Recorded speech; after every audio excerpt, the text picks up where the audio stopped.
Baliga ni may sniper. Tingnan Jennifer.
What is up mga pulungo? So now we are here at the KTM unit test ride, the Flying Decathlon. So as you can see, so mag-test ride like this pa. Alright.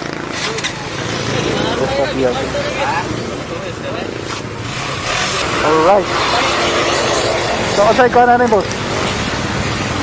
Asay instruction na rin? Start? Sa instruction na ni. Pareha rin sa kon mga ubang motor. Sa pangalan nimo, naka-vlog niya si Mike sa KTM o sa Vespa. So kani nga motor is ko ani siya no. Asa ko nadunggan ang ani nga motor is magkadugay magkataas. Dili siya mo depreciate ang value niya. Di magka Pero ga-release sila ni every year na ilahi og color. I-upgrade lang ang kwanto, engine, nalagi pampuno ng mga So report mo sa kayon sa mga safety ani nga pan. First, start. Same lang yapon sa mga other nga motorcycle. Start.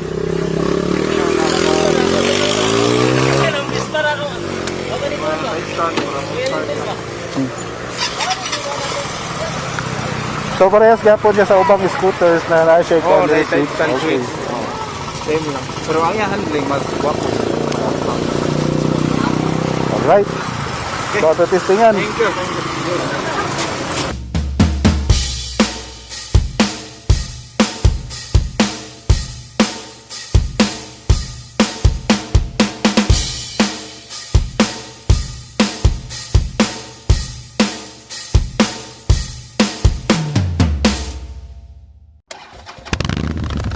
In the new normal, people start to look for new ways from getting from point A to point B, as safety concerns became an issue taking public transportation. All of a sudden, scooters and entry-level bikes became a hot item.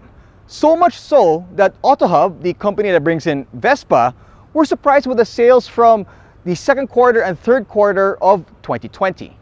Maybe that's because when you buy a Vespa, you're not just buying an adorable scooter. You're buying into the lifestyle, the heritage of the brand.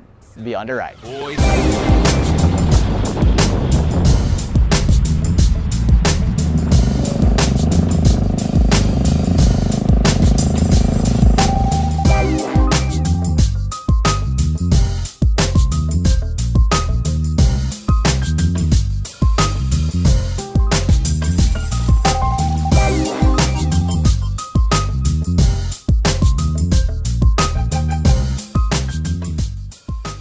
The scooter is powered by an air-cooled EFI 154.8cc one-cylinder engine that punches out 12.7 horsepower at 7,750 RPM and 12.8 Nm of torque at 6,500 RPM.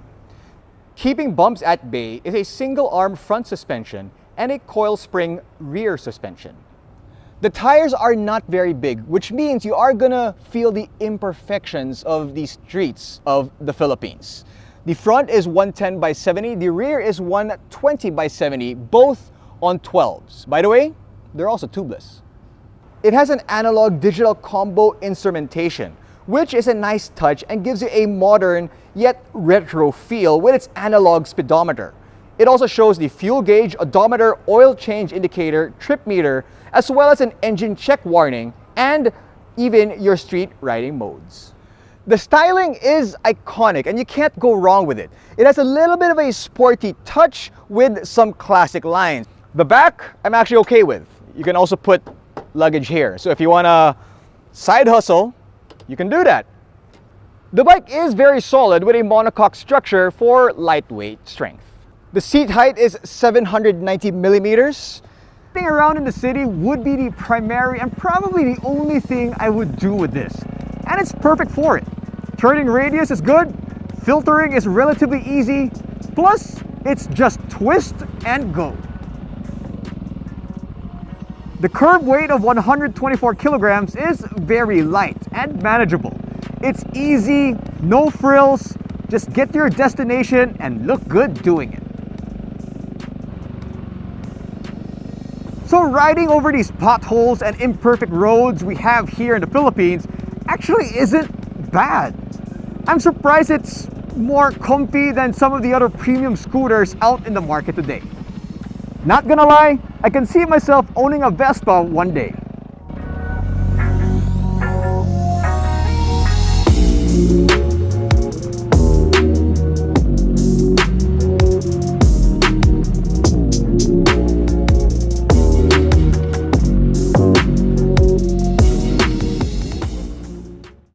Say review ni mo boss, okay boss? Baliga ni mo yung sniper. Tingnan Juniper. Sniper. Anong idaw na? Sniper. Ito niya banking ka sa kuwan. Niliwan mo namin. GG. So there you have it guys. So nara, nag-enjoy pa mo na nagchat. Okay ra experience. Okay na kayo, sir. Ay, try pa. Okay na kayo. Palit ano. Palit. Bispa. Bike laki, arong Bispa. Sa tanang motor sa inyong ganahan. Bispa. Yun, okay kay Bispa. Okay yung tanki team, di namin kay bawo mo rin. Huwag mo mapagan ba kina. Lupa dyan eh. Sa atong paan si Sir Rogan message dito.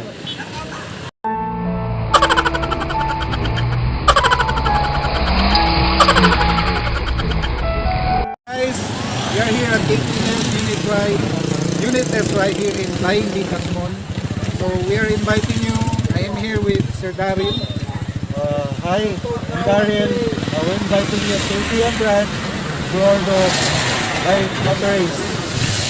So dagan mga kapilian nito nga motor na sila KTM, Husqvarna. We also have a gas tank located at Lahog. so daghan kog mga special na mga product mga offers. Basta kamo lang isabot ni sir, kontak lang ni sir. Kasi kamo isabot kung pwede ra installment sir no? Pwede na. So i-present mo lang ni sir Daryl. Alright, so thank you kayo sir for inviting us. Thank you. Masundan pa ba ni? Yeah. We will keep posted on KTM Cebu Facebook page. Palayo po subscribe sa ilang follow. Nasa rin mga parapol dito. Mga KTM mo. Alright. Thank you. Say that please subscribe to his vlog. What? Kulongo vlog. Wait, no, can I just practice how to say it? Like and subscribe to Kulongo vlog. Thank you. I was like, no one's gonna hear that. Yay! Shout out